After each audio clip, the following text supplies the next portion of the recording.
Welcome back to the Office Marketing Podcast with Mike Swigert, the podcast all about sales tips, mindset, and value bombs. 5 questions to help make your day more productive and learn a thing or two. Here is your host, best-selling author, Mike Swigert. Hey, everybody, thank you for listening to the Office Marketing Podcast. I am on with John Covey right now, and John comes to us from Princeton, New Jersey. Is that right, John? You're in Princeton, aren't you? Yeah, close enough. Everybody, okay. Ish. When you're in Central Jersey, you just use the Princeton address. Well, John is so nice to come on. John has an awesome background in furniture. He's worked, he has sold Knoll. He has sold, you know what? John, why don't you go ahead and tell us a little bit something? Tell us about what you're doing right now and a little bit about yourself. So I started LBJ Interior Solutions mid-December. So it's quick. It's mid-February, right? It feels like just yesterday, but I decided to finally start my own contract furniture company. A lot of people were like, wow, it's about time, John. I decided to make this move because I want to mentor the leaders of tomorrow. I've worked for 2 really large dealerships and a small dealership in my time. And what I've learned in this business is there was a failure to mentor young people. And one of the things I love is while I do sales, I love pushing people beyond their limits to become more than me or anybody else. And when you look at the furniture landscape these days, it's an aging community. And, when I actually started to do the business plan, I listed out all of the different dealers in the market and I started listing off all their salespeople. And when I started to list it off, I said, how am I the youngest person in the tri-state area doing the business that I'm doing? And I've been doing this for 15 to 17 years. There's something wrong. Yeah. And my goal is to correct that. And you know what? Maybe, we'll see. I just started the journey and I'm excited. Well, that's good. Well, you know what? You didn't start by just falling off the turnip truck and then, just start selling furniture. So walk us through, how'd you get here? Because you have great acumen. People didn't get to hear our pre-talk. You've got a great furniture background. Tell us a little bit about that. So I left Virginia Tech. I graduated, actually was an engineer at Virginia Tech, chemical engineer, thinking I was going to follow Dad's footsteps. Year after at Virginia Tech, I was like, Dad, I don't think I'm going to be a chemical engineer. I like to talk. I don't like to study. So I told my dad I was going to go into business marketing. After I left Virginia Tech, I got a job for a company called DataRem in Princeton. I went into IT and I went right into IT sales. And I'll be honest with you, I was not the best salesperson in the world. I had the gift of gab. I was lucky to have the right mentorship around me because they were always pushing me and saying every week you should look at what you do and how you can improve it. And that's kind of how I work every week is, wow, I did that last week. Did that really work or did it not work? And you got to learn to pivot and you got to pivot a lot. And then I ran into one of my friends and he said, I can't believe you're in IT. You should come and do office furniture. And I go, there's no way. I'm killing it in IT. And he goes, well, I got you an interview at Knoll. And I'm like, well, what's Knoll? And he goes, it's a furniture company. They're a great furniture company. And I go, you mean like the stuff you buy at Staples? And I'm like, not going there. He goes, well, I already set it up. Yeah, I think when I think the stuff at Staples, I think Knoll. No, just kidding. So it was hilarious. I met with this lady, Bridget Sabar. I'll never forget, regional manager of New Jersey for Knoll at a Ruby Tuesdays. They're still around. Maybe in Jersey, but no, they're not making it. So we're at the Ruby Tuesdays and I'll never forget. I walked into the interview and I just said, let's just get this straight. I make over $100,000. I'm killing it in commission. You need to tell me why I need to be in office furniture. Nice. She goes, excuse me? And I go, yeah. I'm doing this as a courtesy to my friend. And then she literally turned around and she said, we need young people like you. Let's just talk about who you are, what makes you you. And then she just goes, well, if you started here, what would you do? And I go, well, I'll give you a 30, 60, 90. And I just make this up right now. And I just started bulleting point of asking her questions of like, who makes decisions? Who are the influencers? And all of a sudden she was just like, you're hired. I go, what do you mean? You're hired. And I looked at her and I go, well, you can't afford me. And the next thing I know, I'm selling office furniture. And I'll never forget, I left the interview and I'm like, wow, she's sending me an offer this afternoon. Am I really going to do that? I made a pretty good career in the short time that I was doing IT to say, let me try something new, but I didn't love IT. And then I'm like, well, I love furniture, and knock on wood, I took this job. First week I went to Siemens. I think people have heard of that company. And I'll never forget, I'm walking with the regional manager, 7 mock-ups. And she goes, John, so what do you think? Ours looks like the best. And I looked right at her and I go, which one's ours? So Covey, at this point, did you even know what box file meant? Did you even know? Yeah. No. Yeah. BBF, FF, this, and part of when I learned in IT, there's such a big difference in reaction time. When you were in IT, everybody wanted it yesterday. So if you didn't call somebody back in 10 minutes, you lost the order, right? You also had to read 1,000 magazines, learn about every major computer, know the processor, the bus speed, and everything, right? So then I go to furniture. There are these books on the shelf. They're like these books. Oh, yeah. I read all the books in 1 week. And I was like, why is like that book the same as that book, the same as that book? They're all the same sizes, but why do they have different books for them? And I'll never forget, I went in the meeting and she's like, well, have you been studying? I go, yeah, I read all those books. I'm good, but what's BBFF? I mean, it is a different industry. And when I called people back, they're like, oh, I thought you'd call me like later this week. They were shocked that I was calling them 5 minutes after they called me. So, but this is now hey, this is 16 years ago. So you are, my favorite thing is like, there's no such thing as like an overnight success, but sometimes there's an overnight success 16 years in the making. So I'm really excited to see your move from Aronson now running your own thing. This is pretty exciting. Yeah. Yeah. It's huge. I mean, a lot of, filled out a lot of credit applications. You totally forget that when you work for these other companies, someone once did that. So we have over, I think now 100 contract furniture lines in less than 2 months. Wow. That's fantastic. All right. So let's all right. So I'm excited to go into the questions. So now let's take the last 16 years of your life. Someone's getting ready to do a furniture project. What's the best piece of advice? They're early on. They haven't picked anybody. They haven't picked an architect. They haven't picked anyone, but they know furniture is a big piece of it. Give that person some good advice right now.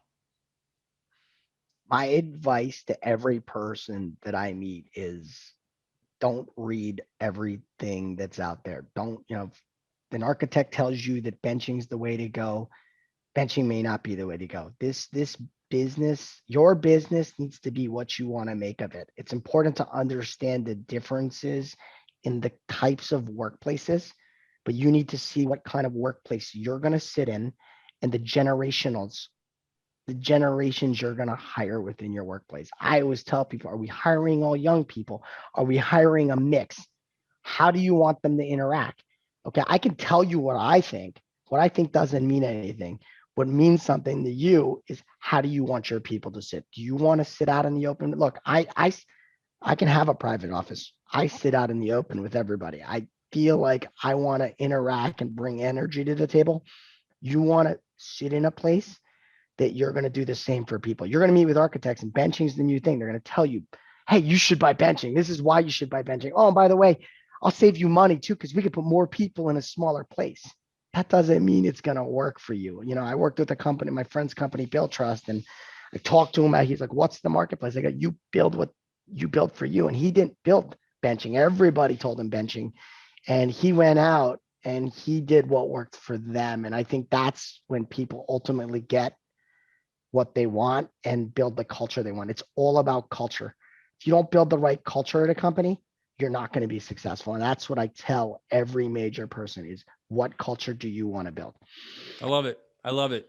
I am not that I'm old, I'm only 8 years older than you, but like, I'm such a private office guy. Like, I really am. Like, I am an extrovert, but like, when I want to recharge, I need my womb, as a null guy, you know exactly what I mean, right? I need that womb because I'm extroverted, but I want to go out and and be out at night and lunches and networking events and do all this. But when it comes time for me to work, I have found that through the years, I need that sealed off space, and that's what works for me.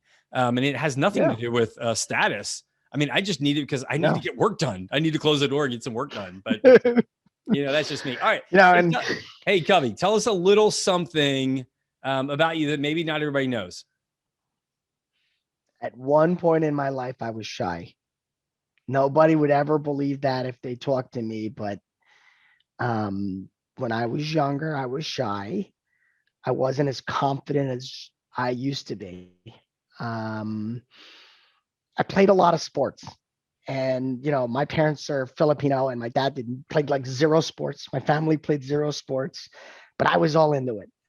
And I remember just wanting to be good at things and, failing and failing and failing. And it's weird that I point back to a day, and I know the day where everything in my life flipped. I used to practice so hard. I used to love Larry Bird. It's really weird. Larry Bird, everybody liked Michael Jordan. I liked Larry Bird. Why? Because he was big, he was white, he couldn't jump. But all you heard about Larry Bird is the guy practiced and he was better than everybody else. So I made my dad put a light up on a basketball court next to our house. I would shoot till 2 to 3 a.m. every morning till I became really good at something. And I played baseball, and I tend to draw conversations out too, by the way, if you haven't noticed. No. We love it. I'll cut you off. I'm going to go to the baseball thing. Covey, if you see me going like this. So I'll never forget, I was playing center field, and for some reason I could practice better than anybody. I could hit the balls, home runs, doubles, triples. I just couldn't do it in a game. And there was a game, and it was bottom of he only played 6 innings in Little League. And I'll never forget, the ball was hit to left center field. I just ran, and I jumped. And I stood up, and I was laying on the ground, and everybody from the stands was just running onto me on the field. I caught the ball. And I'll never forget it. I caught the ball, and from that day on, I caught everything. From that day on, I could hit the ball. I don't know what happened. And that's what I try to tell people is, the day your confidence flips is the day nobody can stop you. Oh. The day you figure that out, and you're not going to know when it happens, because from that day on, I became outgoing. I became positive. I became you realized the hard work that you put in resulted. And when your mind finally figures out, wow, the end result feels so good. Now you want more end results. Oh yeah. And that's the mindset I have. Covey, you're just talking about leveling. I mean, you're a kid, and you're talking about leveling up. You just, the whole world as I know it and see it, whether you're a company or a human or a kid, when you have a higher expectation of yourself, you're allowing yourself to level up. I mean, that mindset is key. This episode of the Office Marketing Podcast is brought to you by Fusion Advisory. We help commercial contractors generate leads online profitably. Check us out at fusion-advisory.com. So let's go straight into mindset. Okay. So what do you do? Because that was a great mindset shift as a kid. What do you do to keep your energy and mindset positive right now? Because I love your energy, but what do we do to keep it positive? I mean, that's probably my biggest strength. People don't think I have bad days. I have bad days. Yeah. But for me, it's just the push. I can always see the end goal. I don't know how I'm going to get there, right? But I know where I want to be. And if I know where I want to be, I can push myself to go there. I don't mind the hard work. I don't mind the trial and error. I don't mind failing. I mean, I've done some stupid things in my young sales career. But my goal is, and I always tell people, we're interviewing so many people right now because we're hopefully going to bring all these people on. I said to them, don't come here unless you want someone to challenge you, because there is not an employee that I brought on to work for me that I didn't push them out of their comfort zone. So until you're uncomfortable with being comfortable, you're not going to be successful. And I say it day in and day out. And I love it. The people that want to work for me will run through a wall for me. All right. Hey, Covey, it's obviously you're going to challenge the people around you, but also what else can you do as a leader? Because now you're on the full, the buck stops with you, right? So what are we going to do to keep that team positive, and what do you do to keep them motivated? Because we know you can challenge them, but what else are we going to do to kind of, I'm not asking you for a kumbaya, but like, what do you do to keep the energy positive with the team? Like, I always try to do team events, try to do things together. I try to come up with fun events that we could do with our clients, and I make them all participate. One of the big ones I used to do was it's called a gingerbread building contest. It started as a team building event where, hey guys, let's just all get together and build gingerbreads. Let's have a gingerbread contest. And I would pair the most unusual group of people together just to get them to work together. And we'd have fun with it. We'd give out, almost everybody got, it's almost like a participation prize. Everybody would get a prize, but it ended up being a big industry event. We had 16 design firms in the state of New Jersey. I'm renting a facility, and my whole team got into it. So let's figure out how to do it. I mean, look, it's important to make sure that everybody on the team feels a part of the process. Office furniture is all too often the guy that sells it gets all the kumbaya. Oh, John brought in all the sales. We're going to build a company where you're all we're all going to be part of this. When we win, we all win. When we lose, we all lose. I mean, that's the culture I want to build. And, that's the culture that's going to grow our leaders for tomorrow. I want someone to replace me. I want to find 5 people to replace me. Hey, Covey, how about when we win, we all win. And when we lose, it was John's fault. It was John's fault. That's fine. We could do that. All right. Talk to me. All right. So you're obviously a great learner. We talked a little bit about this. So talk to me about, hey, what's a favorite book you'd like to share with everybody? I don't read that often, but a book I did read was the Andre Agassi autobiography. Have you had a chance to read that? No, but I'm writing it down right now. So very interesting. I took tennis as high school. I just picked up a racket during PE once and then picked it up, started practicing, and then I made the team.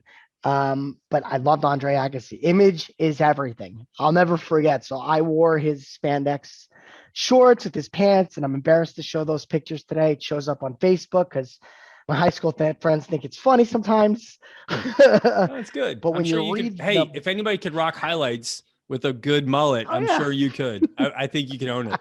Well, that mullet wasn't real. Wait till you read this book. All right, go ahead. But you liked Agassi's autobiography. I loved it because the humility in, he was so scared to fail, but he was also so scared to keep his image. So that long hair, when you read it, I don't think it's earth-shattering. I think people know he was wearing fake hair to keep that image. He was bald. And he had to hit rock bottom. And then when he hit rock bottom, he finally decided to take advantage of the gifts that he was given. It's hard to explain. Most people that are very successful at what they do, they're good at it, they achieve it. He was good and he didn't practice. Okay. And he kind of missed his prime of his career. And when he was at rock bottom, he was like, oh my God, I actually do love this sport. And so when you hear about the places he was and how he dug himself out, it's pretty interesting. And to become the person he is today, very charitable foundations. It's kind of amazing to see where he is today to how low. I don't think people get to the low that he almost killed himself. Yeah. So it's very deep, and I read it on a plane ride. That's It was great. random. That's great. Someone gave it to me, and I just said, "Let me read it."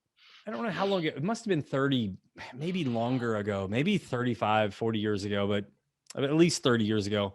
But I was at a club not far from here, and I watched Agassi and Chang play a match, right? Michael Chang and Andre Agassi, right? Yeah. They're playing at Horseshoe Bend Country Club, not far from here. And I'm just watching these guys play a game that I had never at that level, at that elite level. I'm watching Michael Chang, 20 feet behind the back baseline, just track everything down. And he would it was just artistry, just absolute artistry to watch these guys hit balls. And I can literally the hairs on my neck are standing up right now, thinking about when you see that level of awesomeness, and to be able to see Agassi at his prime. It was so much fun to watch. So, hey, do you have a software you want to share? I know hey, as an IT guy, is there a piece of software that you can't live without? No, I don't think anybody can live without their phone, but yeah. You know what? The software I like lately, wow, I'm going to give this company a spot. It's called Coppernick. Have you heard of it? Coppernick? Coppernick, I think, and I'm going to spell this right because I use this software, and it's really cool software. I'm a data person. I keep almost all my notes. I love CRM systems. This program indexes your computer, but not only does it index your computer, it indexes every Word file, every Excel file, every email, everything. If I type a company name and I put it in this search engine, it'll show me every place where that company name is, from an Excel sheet from like 15 years ago to an email 20 years ago, as long as it's on my computer. So I'm a guy that keeps tons of databases, tons of information from, I have tenants in the markets list. We call them Tim's list in the business. I'm sure you've heard of it. I have Tim's list from 2001 too.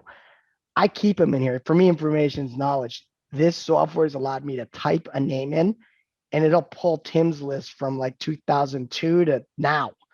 And that gives me information on all of it. Who was the broker? Who wasn't the broker? And I love it. I love it. Okay. So I just looked it up real quick, and we'll put it in the show notes too, but it's Coppernick, COPERNIC.com. Yep. And it looks really powerful. I love it. COPERNIC. I'm going to get it. I need that. I just started organizing my desktop more, and it's revolutionized my life just having it. Hey, share with us, what's a great piece of advice you like to share or you like to remind yourself with, Covey? What do you got? A good piece of advice. Not everybody succeeds in different ways.